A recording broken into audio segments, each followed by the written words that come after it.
As a maths teacher, my wife spent a large portion of lockdown grading her students in the absence of GCSEs and A-levels. She and her colleagues had to rank them all from best to worst, no joint places, and then work out a teacher-assigned grade for each pupil.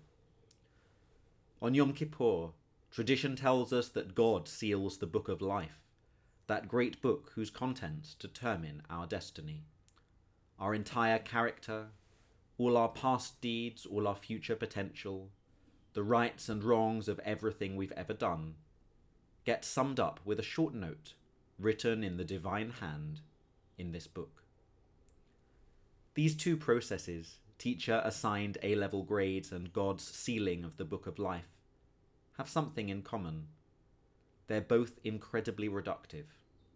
They both require a very broad-brush judgment call and then distill a huge amount of the human experience into an extremely narrow category, a grade for students, a verdict for Jews.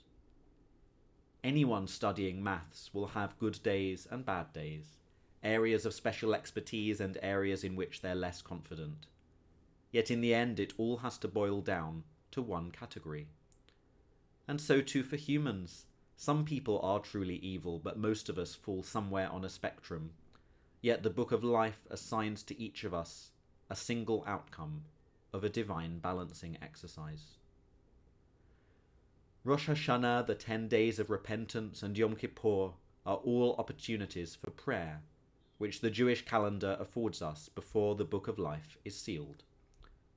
But what about those who were waiting for exam results? What value does prayer hold for them? The Wednesday night before results day, what would be the point of praying? It can't change the outcome.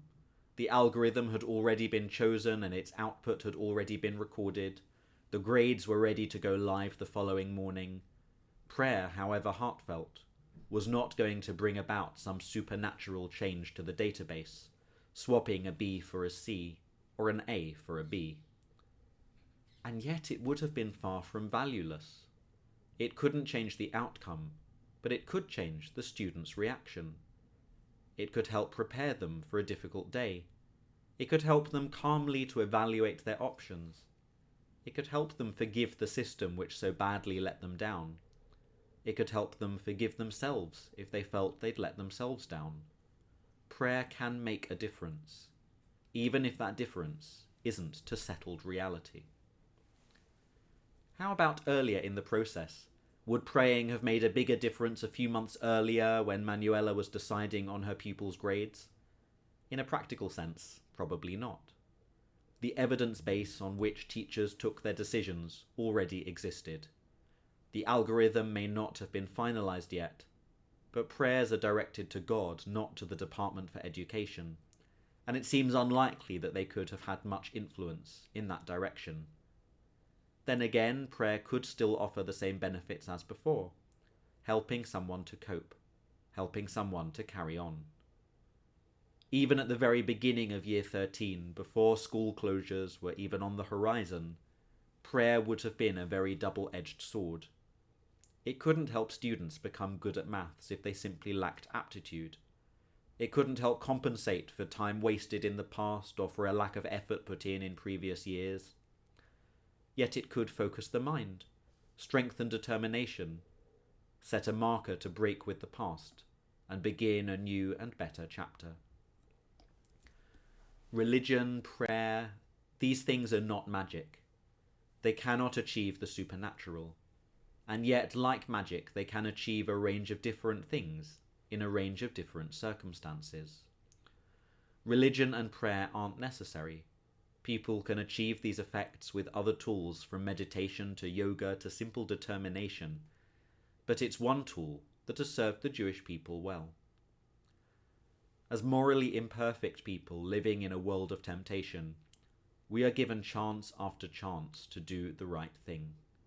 The 9th century work Pirkei de Rabbi Eliezer suggests that everyone has to pass 4 doors before committing evil, and at each door they are confronted by 7 angels urging them to turn back. At the 3rd door, the angels say to the human, Why would you choose to be erased from the book of life? Is it not better for you to be inscribed in it than erased from it?